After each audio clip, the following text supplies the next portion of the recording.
Hi there. Welcome to Business Leadership Podcast. In this podcast, I interview successful business leaders and industry experts to help you grow your business. In this episode, my guest is Elaine Pasqua. Elaine is nationally recognized keynote speaker and a trainer who has transformed the lives of more than 500,000 people nationwide. She has been working with the organizations to increase productivity and retain talent. A 6'5", 250-pound man once looked at Elaine Pasqua standing at 5'3" and said, "You are the biggest little thing I ever seen." For past 25 years, this funny, passionate, and energetic woman has been traversing the country, helping her client obtain peak performance through positive relationships and choices. She has worked with the countless businesses and associations, 31 professional sports teams across the NFL, NBA, MLB, hundreds of college campuses, our military leaders, and high schools and parent groups. Elaine was awarded one of the highest designation as a certified speaking professional in 2015. Now, this was very interesting discussion. We talk about various different topics around organization, leaderships, increasing productivity, and retaining talent. She talks about her experience and some of the lessons she learned over the last 25 years, whether she's working with the sports teams, working with the military, or simply working with the business leaders in the corporation boardrooms. She also talked about technology, impact on our social skills, communication, and many different areas. So hope you enjoy this discussion. Until next time, enjoy. Hey guys, welcome to Business Leadership Podcast. Today my guest is Elaine Pasqua. Elaine, you've been helping various different areas, whether it's the military, you've been speaking to football teams, professional athletes, many different areas, university, colleges, you name it. So I'm looking forward to discussion. What do you see as the challenges? And I think that also apply to all the business world as well. So I'm looking forward to learning from you. Looking forward to seeing your experience and take some of that information, pass it on to our audience. So thank you so much for your time and welcome to the podcast. Thank you for having me. I'm honored to be here with you today. Thank you. So if you walk us through, you've been talking to a lot of people, you've been presenting, and you've been doing a lot of speaking engagement. So what do you see some of the biggest challenges, whether it's whether it's for military or colleges? What do you see some of those challenges that people are up against?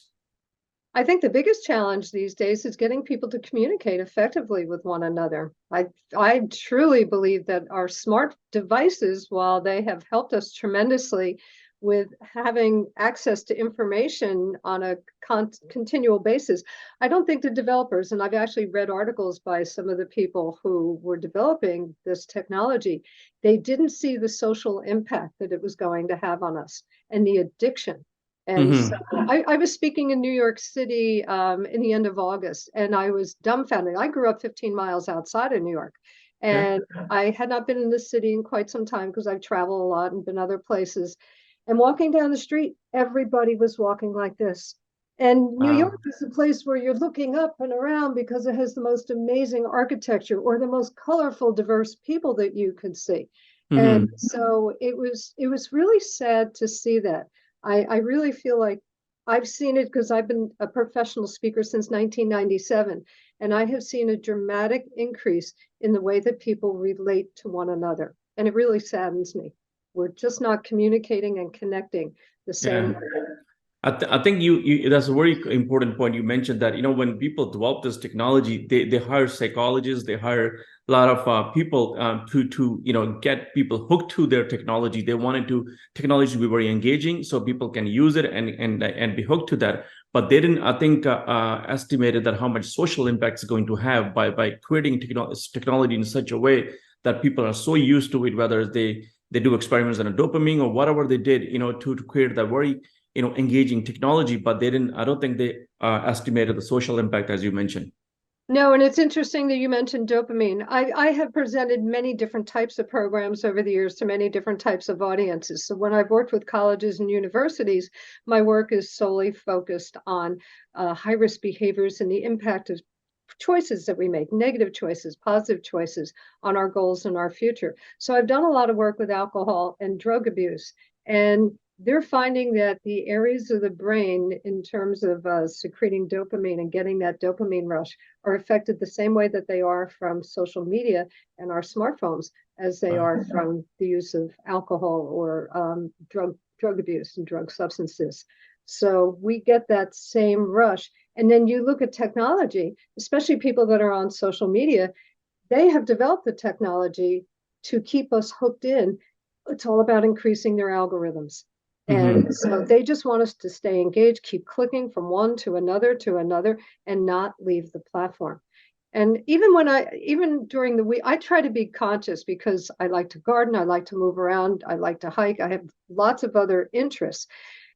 And when I get my I forget what it's called, that at the end of the week where it tells you how many hours you've been on your smartphone per day, Okay. it's frightening.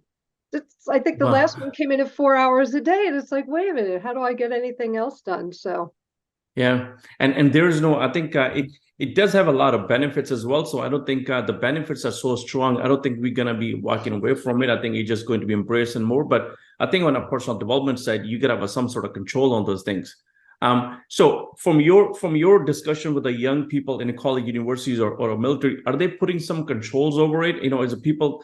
Do people have a skill set to even control this, or they just because our generation, where we were taught how to have a little bit of discipline, how to control some of these things, but I don't think the younger people have as much discipline. I don't think they can even control themselves, even they want to. they can't. They can't. And most of my work within colleges and universities has been with collegiate athletes, and then I've worked for the NFL, NBA, Major League Baseball teams as well. And they're having a difficult time trying to keep them engaged. I've talked to some coaches who have actually taken the cell phones away if they're going to a competitive event for the weekend. And the student athletes really push back. They get upset. We don't want to give up our phones. And by the end of the weekend, they said, wow, we had a great time. And then the other behaviors that they see is that when they're on their way to an event, like say if they're on a bus, they said years ago, our bus rides used to be joyous and happy and everybody's talking. Now they're dead quiet because everybody's sitting like this.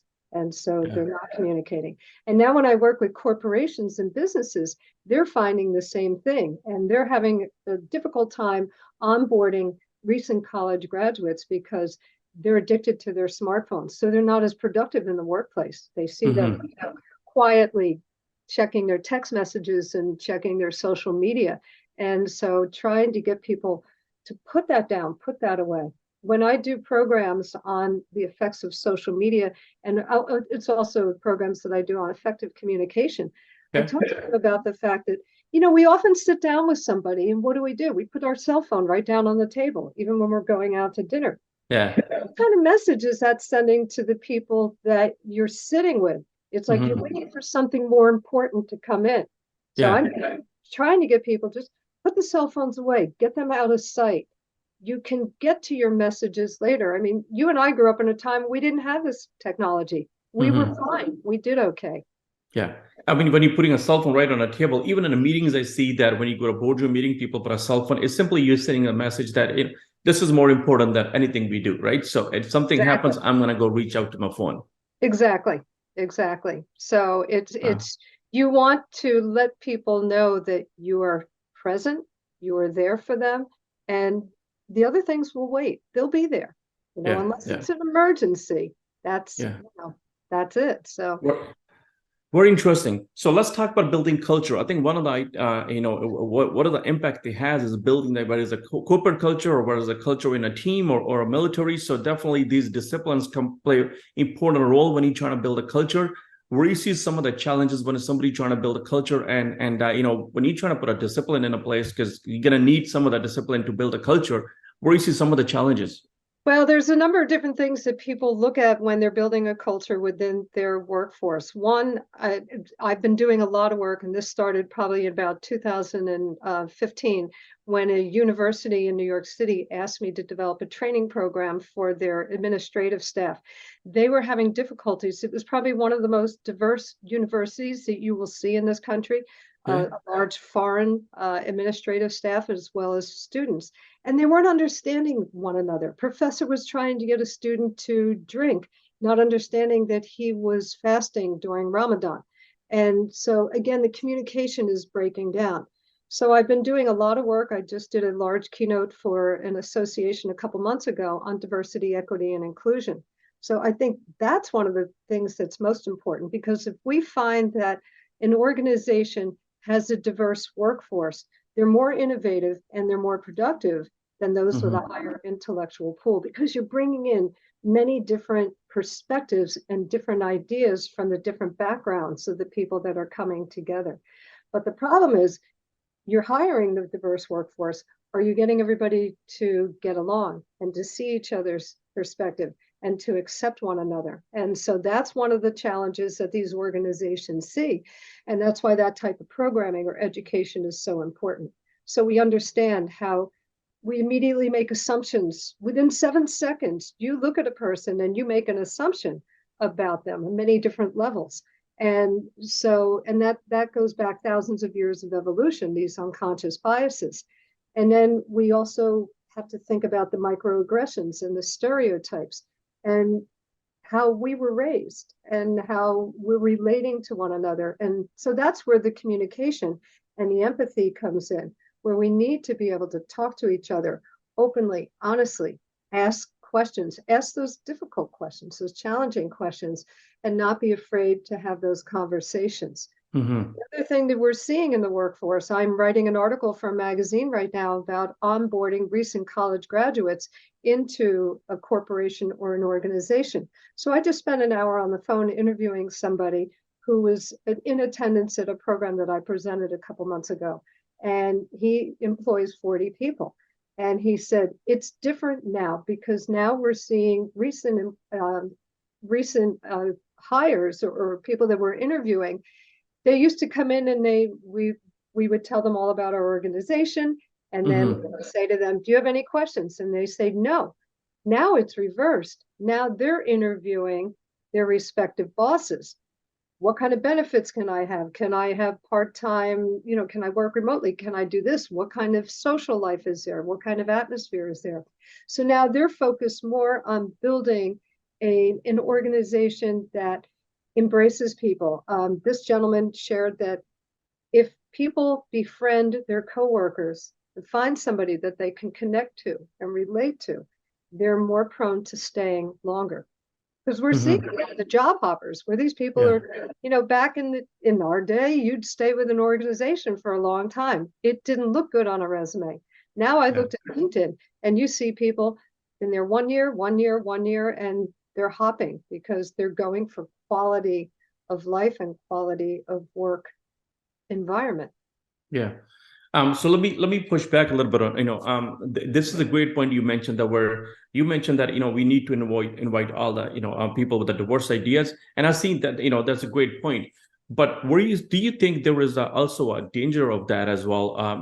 Especially in a private businesses, Elaine, as pioneer, business owners or entrepreneurs, they set up a business vision for something. This is what they want to grow a company on. This is what they're trying to achieve. So they have a goals that's set up for 5 years, 10 years. This is where they're going to build a company.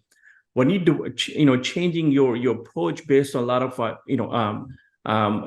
and I've seen a lot of business leaders are guilty of that as well. So when you see inviting a lot of opinions, it changes a company different direction that they wanted to take on. Do you think there's the challenge in finding a balance between those two as well? That hey, listen, this is the company vision. This is what direction we're going. Yeah, we can invite all that opinions, all the very interesting discussions. We can invite all the value of information people bring into the table, a different way of solving problems. But we're gonna still hold on to the vision that we created. You think this create challenges for these business leaders? I think it is, and I think that's where leadership comes into place. I just served as president of National Speakers Association's Philadelphia chapter, and I learned a lot about myself and learned a Mm-hmm. lot about leadership. And so, as a leader, you need to have that long-term vision and what you do want to accomplish. And you're going to be punched from side to side. I went through my board members. I'd come out of my board meetings and go, I didn't expect that.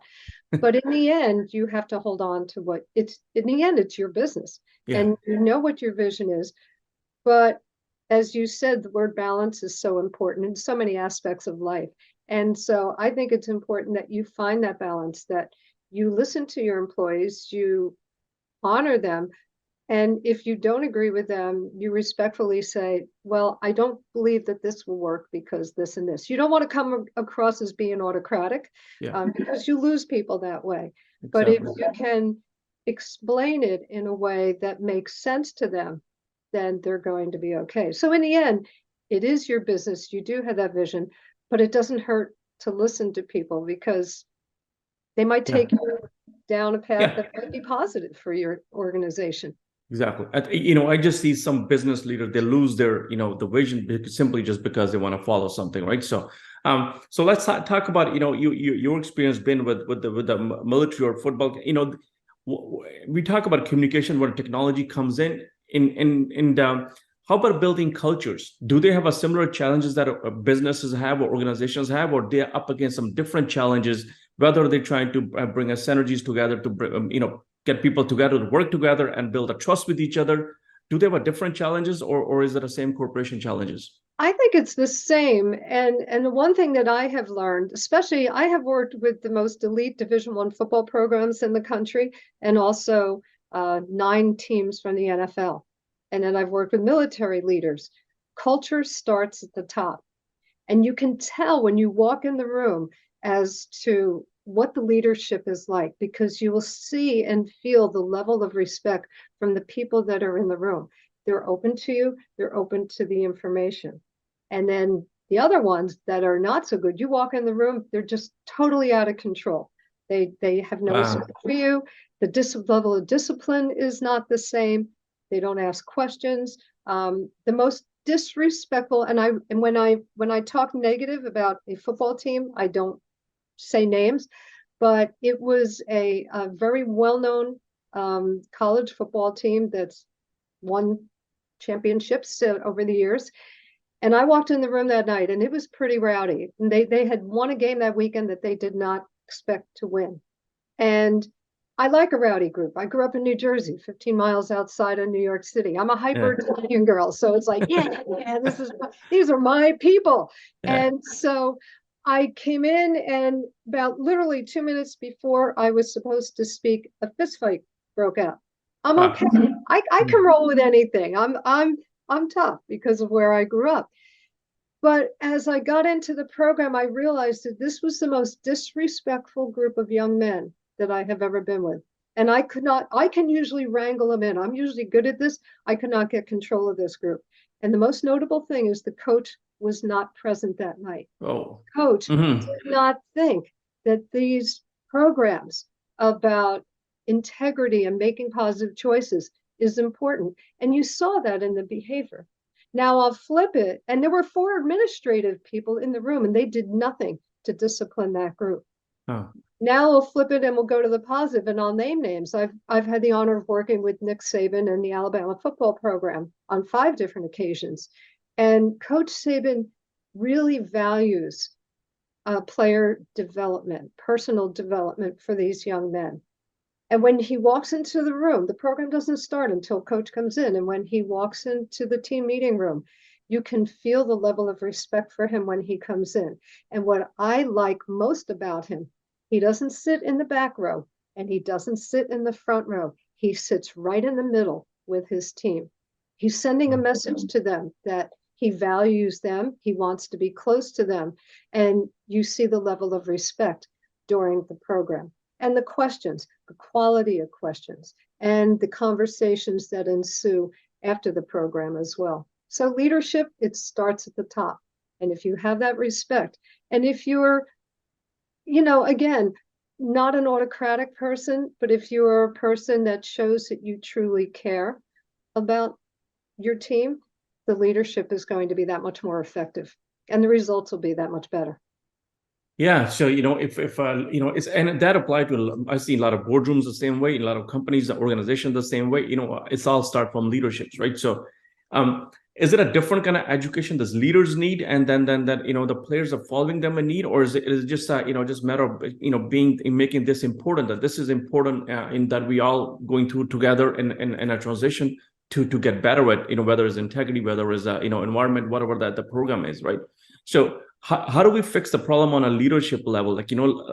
Companies after companies, we go through it, whether it's whatever the leadership challenges are. But this is, if they're not walking with because one of the items I see, Elaine, what you just mentioned is leadership used to be instructional, right? You tell our teams what to do, they will follow you. But these days, if you don't lead with example, nobody's going to follow you, because these young people have more information that you could ever give them.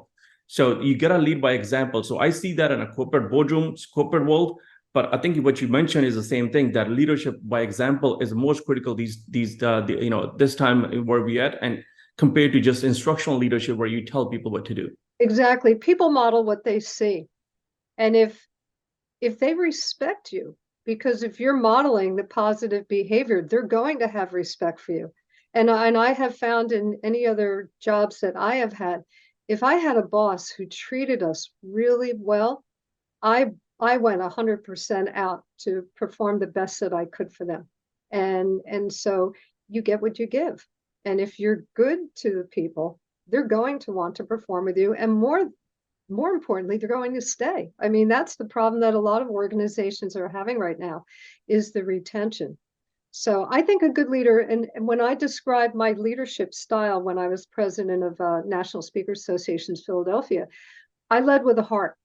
And I hugged people when they were coming in the room. Not that everybody should be hugging people, not everybody's comfortable with that. Yeah. But I truly showed every individual person that came in that I cared about them and who they were. And actually, before I even took on my role as the president, I called every individual member and I said to them, what can we do to make this better? What's working? And I listened. And I think that's the crucial, we don't listen well.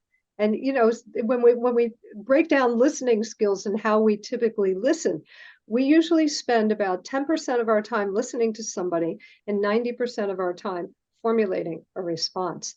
And so listening, just it's taking that time to truly hear what a person is saying, and showing that you're getting it. One of my favorite lines, all-time lines that I ever heard, is when Larry King was signing off the air on his very last show. And towards the end of the show, he said, "I never learned anything while I was talking." And that said it all. Very interesting. Very interesting. So if you want to be a good leader, you have to listen. And I've seen it with college presidents. I've seen that with corporate leaders. I worked for an organization once where I was told that when I was going to come in, that I was going to get crickets from the group.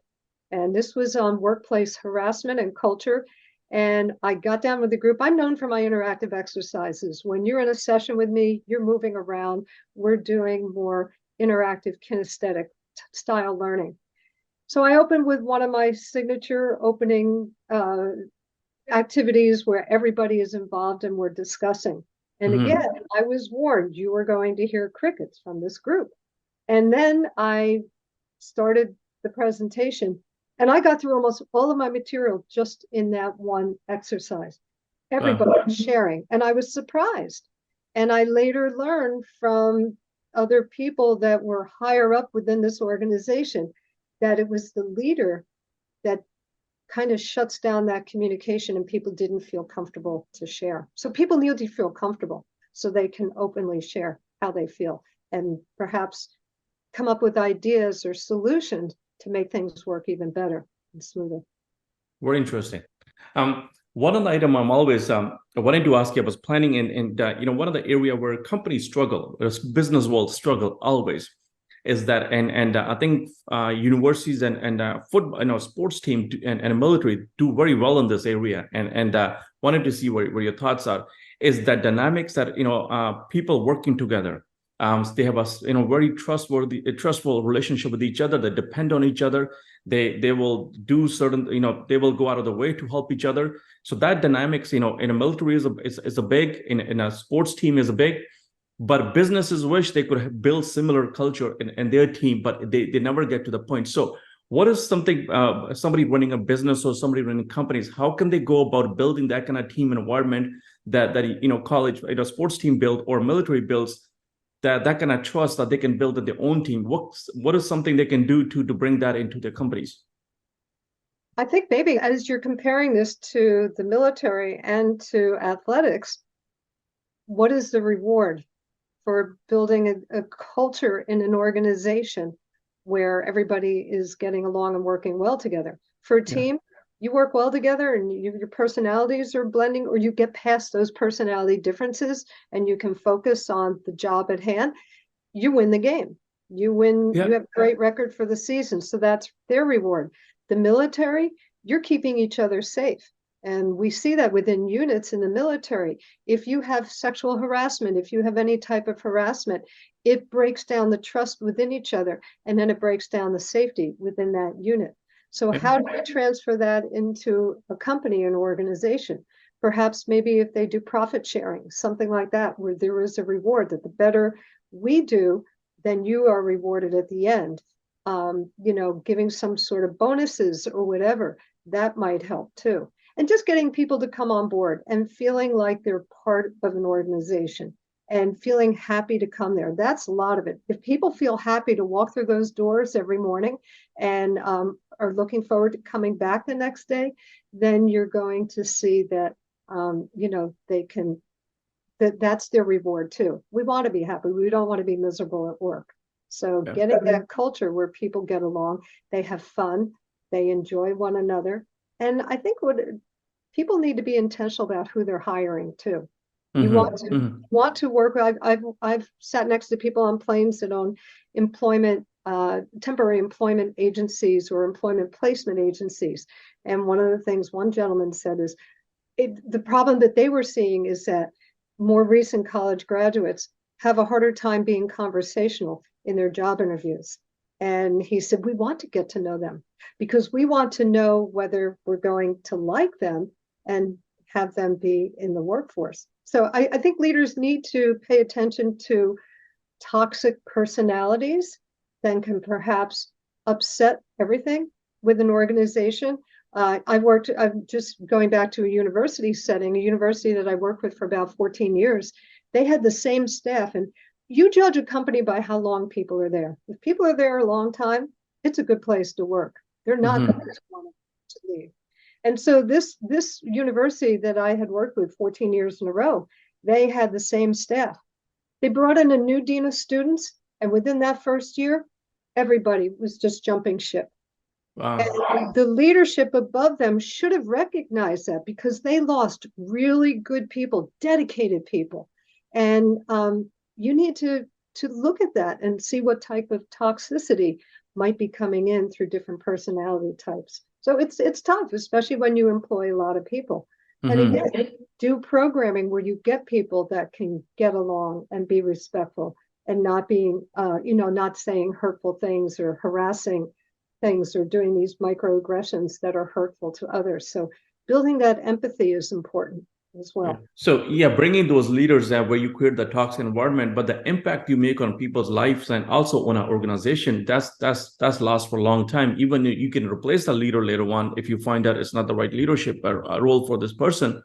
But you created an impact on a lot of people's life where they have to change their positions, they have to change their companies, and on a corporation as well. What is this? The brand of the corporation is going to be considered if for long run. Because you have the short-term leadership challenges. People talk. And if you have a corporation that has a toxic work environment, you're not going to get the quality of applicants that you might want. So you want to have that organization where people are running to, and you've got a long list of people that are applying for one position. So the reputation gets out there. Oh, beautiful. So let's talk about your journey, Elaine. How do you get so good at leadership, and how do you get involved in helping people out with whether it's a cultural, whether it's a team building? How do you get involved in this?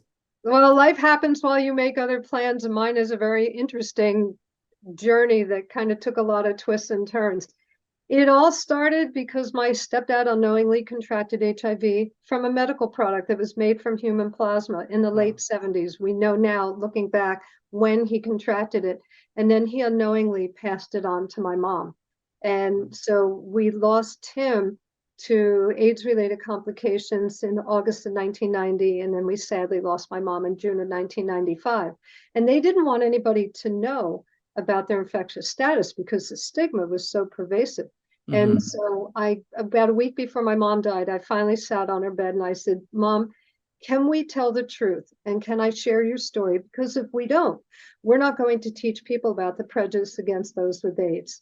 And she wasn't able to speak, but she nodded her head yes. And so I immediately I called the health department. I live in Bucks County, Pennsylvania, and they started bringing me in to schools. I used to be a dental hygienist. And so then I started working with dental professionals and health professionals doing programs on the psychosocial dynamics of HIV and AIDS.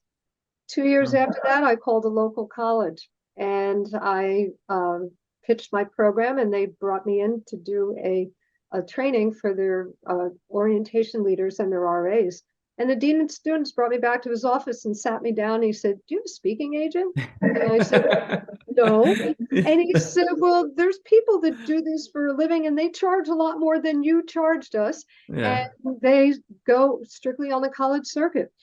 So this one guy, and this is an interesting thing. There's a study that was done at Stanford University in 1974 about the value of weak ties. Wow. You find that it's not the people within your own inner circle who speak your own language and have the same values that are necessarily going to make a difference in your career opportunities, but it's the people that you nonchalantly brush up against or brush by. And this guy, Jay Wright, who I knew for 1 hour, totally changed my life. And he mentored me, and he spent all this time, and I got on the national circuit. And for 2 years, I spoke about HIV and AIDS, and then I started hearing all the stories of kids were getting thrown out of school because of the one night, that one bad decision. And it broke my heart to see how their lives were changed so dramatically. So I broadened my areas of expertise to address sexual assault, high-risk drinking, drug abuse, sexual health. I now do programs on resilience and also social media. And then my whole career was built on having the courage to pick up the phone. And I was like, I'd like to work for the NFL. So I started calling football teams, and I called the New York Giants, was one of them. And that was the only person I was able to get on the phone. And he was very polite, and he said, "Well, no, thanks." And I called a year later. There's a fine line between being a pest and a fine line between not closing the doors on future opportunities. So I called him a year later, and he's like, "Okay, well, we'll have an intern talk to you." Talk to the intern. Nothing happened. Third year, they're like, "Let's look at your videos." And they sent it to the team psychologist, and she said, "This looks like fun." And they hired me. And that was it. And then, life is about relationships. Business is about relationships. Yeah. Happy, respectful, close relationships. And I love people. I always have. I'm a people person. My husband accuses me of being pathologically social. It works. And so I asked them after about 6 months of getting to know the team psychologist. Well, I said, "Do you have a contact at the NFL itself?" "Oh, yes, this woman, she used to work here for us." Gave us her name. Then I got on the phone, sent her my program, and then 3 weeks later, she called or she emailed. An email dropped in. I was in front of my computer when it dropped in. And, we beat ourselves up, and we don't have that self-confidence that we should. And when the email came dropping in, I was like, "I don't want to look at it. I don't want to look at it." Because I was certain it was going to be a rejection letter, and it wasn't. And that opened the door to working for the NFL itself, and then 8 other teams besides the Giants. And then I called the NBA. They knew my contact at the Giants. Were like, "Well, if you worked with Charles, this is good." And that opened the door to working with them, and now working with the Major League Baseball teams. A lot of the work goes away because coaches get fired, and then they bring new staff with them. So it doesn't remain consistent. But I'm still working for the Texas Rangers, which is fun. They still bring me out every year.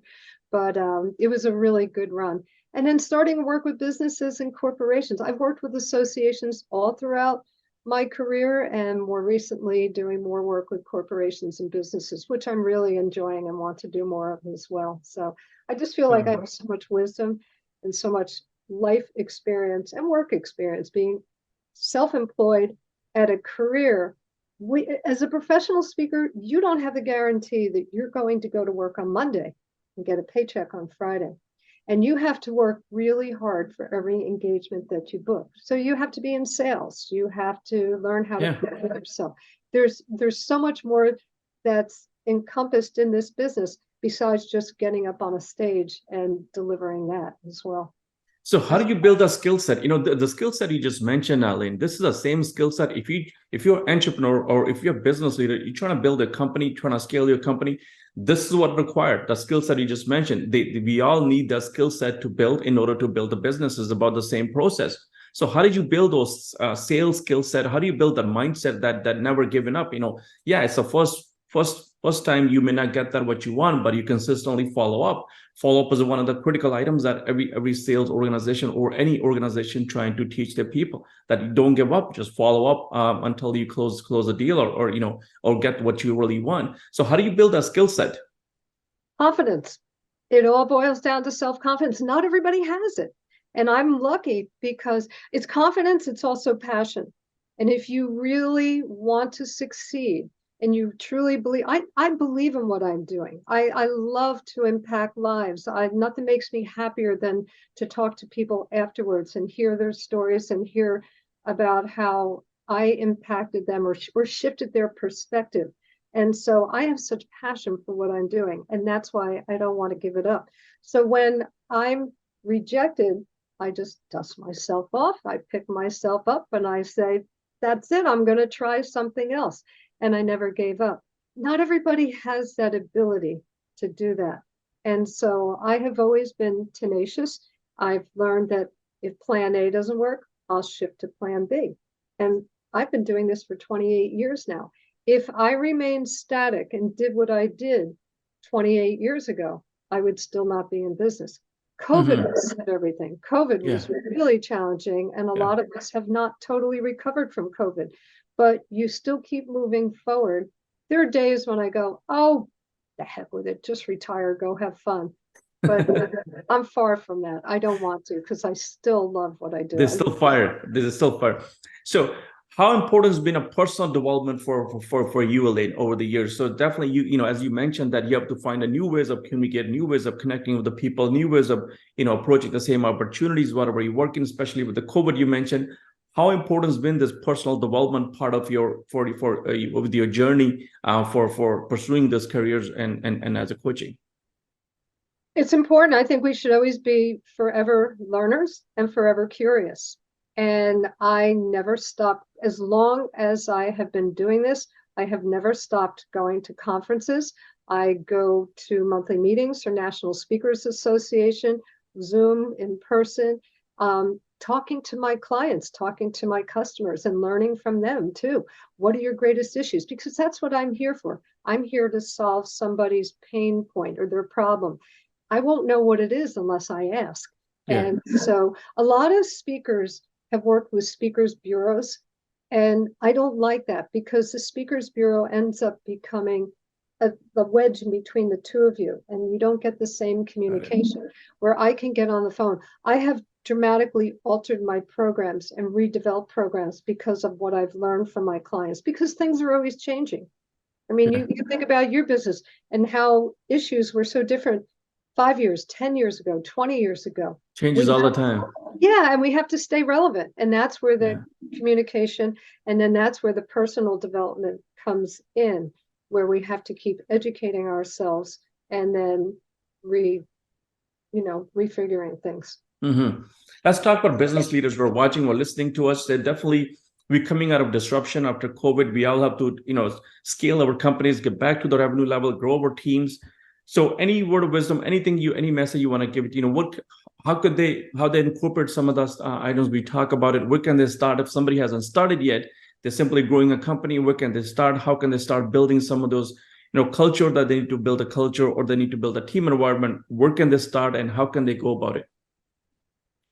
Well, I know that there's some, I'll go to that, but I will say one of the challenges that I'm hearing from a lot of companies that I've been interviewing is that they're having a difficult time getting their employees to come back into the office. And they're saying that when they're in the office, the problem solving is better, the collaboration is better. There's just nothing that can replace that face-to-face communication. And so a lot of people are now coming on the interview saying, well, I just want to work remotely. And how do you work through that? That's a challenge, is to try to get people to come in person. So trying to be a leader and saying, look, this is what we do need to do, and trying to get them to come in, because maybe they'll find that, oh, it's not so bad being here. I like it. And finding, and then building that culture where you feel like the interpersonal relationships are strong, and they're respecting one another, and they're honoring each other, listening to one another for what they have to share. So a leader has to make those tough decisions and trying to push that. COVID just changed things. so dramatically for so many organizations because people got comfortable being home in their slippers and their flannel pants, and they don't want to walk out the door. And some people almost, I even have some friends of mine who are the most confident people have almost agoraphobia now. You know, they're like, it's hard for me to go out of the house. And so it's almost like we have to retrain people to come out and have fun again and realize that it's good to be around people. So, well, you can have a communication on the way we talking on a Zoom, or a Teams. You can have a communication, but the human connection that you build, that's very hard to build through this digital media. In person, that is the best way to build human connections. The trust is in person. You need to be in person in order to build that kind of culture. You do, and there's so much lost in the communication. Like even you and I are talking on Zoom, but we are not making direct eye contact with one another. Yeah, we have to look in the camera in order to, We have to look at the camera to look out at all of you in the audience, but you and I are still, we're not quite getting the same thing, because when you're looking at me, then I'm looking at the camera. It's just, but also what happens with communication, our communication is 60% nonverbal. So you're missing out on the subtle movements, the micro expressions, all those things that convey different feelings and thoughts to another individual. So we lose out on a lot. And then, of course, what happens, and I'm hearing this from a lot of people too, what they're seeing, especially with younger hires that are coming into the workforce, even people that are in the office together, the inner office communication is not the same. They could be side by side in cubicle, and they're texting one another or they're emailing one another instead of jumping up and saying hello to one another and talking face to face. I have found that that's one of the things that I have found that's been different with running my own business too. My telephone used to be ringing off the hook, and now everybody wants to do business via email. And I find it very frustrating because I can accomplish in a 5-minute conversation what will take me sometimes even a day, going back and forth in emails. And when you get on the phone and you have the conversation with somebody, it actually opens it up to further ideas and more innovative ideas. And you come up with greater solutions through that conversation because the thought just flows very differently. Yeah. I mean, that's a human interaction, right? A high level, instead of just texting back and forth, or we talking to just screen and trying to logically find a solution for the problem. And how many times do you get an email? Oh, tons. Or a message, and you're reading it and you're scratching your head going, well, what did they mean by that? And you go round and round and back and forth because you're not quite sure if you're interpreting it the way that it should be interpreted. Well, we built we set up a rule for ourselves that, if you're going to send email to a customer, if there's more than 5 lines to an email, then don't write those 5 lines, put a video in an email. So explain everything in a video. And then only write a 1 or 2 lines. So email can have more than 5 lines in it, or the text messages. So that changed the culture and also changed the communication with the client and also with the vendors and among ourselves as well. Because when you take an effort and record a video and put a video in it, it's much better quality communication than simply just typing a 4 lines and trying to send something back to each other, right? You find that a lot of your staff is willing or comfortable to pick up the phone? No. It's so sad. we run a technology company, very easy to just text and send an email instead of picking up phone and talking to people. But we have to enforce that. It's a training we go through on a daily basis.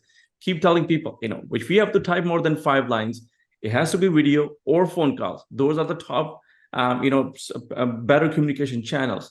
Emails, text, those are very low in communication. So, if you need to, get a message across, if you need to explain something to somebody, whether it has to be video, and if not a video, then a phone call, at least minimum is a phone call. If not, then meet in person.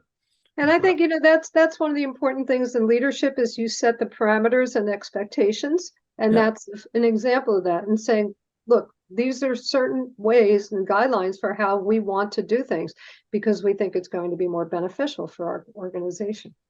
Yeah. So, easy thing is send text messages or email, but that doesn't explain anything. There's so many emotions, as you mentioned, so many things left out and we can't express. But a video it does a little bit better job. At least you explain properly, right? There's less misunderstanding in a video than it would be in an email. Through that form of communication, especially with texting, we are losing critical thinking. And we're Yep. losing problem solving skills too. We're seeing a decline in both of those over the years because we're not reading the same quality material that we used to. We're not communicating the same way either. So it's Yeah. just, it's all. You and I can read same text message. You will draw a totally different conclusion than I would draw. We will get two different messages, and both of them have, I mean, nothing to do with each other.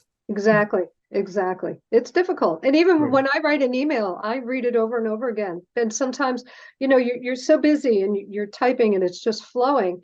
And then you read it and you go, there might be a misunderstanding with the way I phrase this or that. And then, I rewrite it. So I think it's good that we all, check our copy before we hit send, because you never know what you might write, or you might hit a wrong letter and send the wrong thing too. So.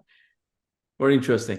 So, business leaders working for the next years, Elaine, I know it's the end of the year, Q4 for 2023. People working for next year, they're planning, they're strategizing what they got to do, whether they have to work on a communication, the culture, whatever they're doing. How could they use your help? Most, my colleague business leader, we are good at building business. We all had a technical background and we started a business. So we got to focus on our scaling companies, but there's so many blind spots, I learned so much from our discussion that whether it's communication, whether it's a building, culture or a team environment, there's so many blind spots. And that's where we need help. Somebody like you simply say, there's so many blind spots I can't see, but can you help me out with that? So businesses trying to, plan for the next year, what they have to do. How could they use your help for some of those items we mentioned, and how can they work with you? Well, before I talk about how they can work with me or what I can offer to you, I like the fact that you use the term blind spots, because that is important, because so many people don't take the time to really look and to see before they open their mouth or before they take action. And it's so important that we sometimes slow down and just look and be more sensitive to the overall group that's there. In terms of how I can help you, there's a number of different trainings and programs that I can offer. I can do a smaller training. I can do keynotes for larger audiences. I worked for an audience of one once. It was a tornado warning. Student came in, her hair is like in a beehive going, oh, I have to write a paper on this. That was at a college. But for businesses, I can provide training on diversity, equity, and inclusion, sexual harassment, workplace harassment, effective communication skills. I can also provide public speaking training and skills, because again, I've been continually training myself over the course of 28 years. So I have learned a lot of effective strategies for that. Effective storytelling. I've been now going, I presented at the Moth in New York City and just did something for National Speakers Association's national convention of doing one of my favorite signature stories and presenting that. So Nice. storytelling is so important, because if a leader is trying to be more effective and more convincing, we connect through the heart. And people don't always necessarily remember what you said, but they remember how they felt. And storytelling is the way to do that, because they can connect and they can relate. So I do that as well. So I'm happy to help any of you that are out there and need help. Yeah, especially with so much information out there. It's this time, what we're going through, it's not less information. Used to be issue is we don't have enough information, but these days there's so much information, and only the story by story, telling stories, you can stand out what the message you're trying to convey, so you can just at least navigate the sea of information out there, so you can get your message across, and that's something that resonates with the people and stays with the people as well. Exactly. I'd like to even do more programming on the power of connection, connecting to one another, connecting to each other's heart, talking to one another, because I am seeing a decline in that, and that really concerns me. And again, that experience that I had on the flight that we talked about last week, and talking to these three gentlemen and laughing for 2 solid hours, really brought it home. Human beings are meant to be social creatures. We're not meant to isolate. And now if you look at what's going on, mental health issues are dramatically increasing. Suicide, especially amongst men, is dramatically increasing. All this filters into health issues, stress, cortisol levels, heart disease, all of these things come into play. And so, when they look at countries where people have the best longevity, which we call the blue zones, they have similar things in common. They have a Mediterranean diet, they exercise, they garden, but one of the most important things is they're very, very social. And that socialization is so important for us. And I don't think we realize how important it is for our overall health and our emotional well-being. Yeah, for strictly from mental health perspective, we saw for last few years, when people locked in our houses, we all challenged by mental health, right? So that just tells you that the impact of just not being social in a person, that how much impact it has on people's mental health. Yes, and we look at the cohort of young employees coming in. They were either in college, and now we're looking at college students who were in high school during COVID. And it's really affected the way that they're socializing. They're having a harder time getting students to come to programs. They spend money on these speakers or magicians or whatever, and nobody wants to come out. And so it's just trying to get people to be comfortable again coming out. And the mental health issues amongst this cohort is dramatically higher than we've seen in the past. Very, very interesting. Yeah, listen, there is so much wisdom, when experiences. I learned so much from our discussion, and I'm sure business leaders who are watching, who are listening, they learned so much from our discussion as well. But I will definitely recommend, business leaders who are, reach out to you for conversation, connect with you, who knows where the discussion can take you. It's as I learn, I'm sure everybody who, connects with you, they're going to learn as well. Where can people find you? How can they connect with you, Elaine?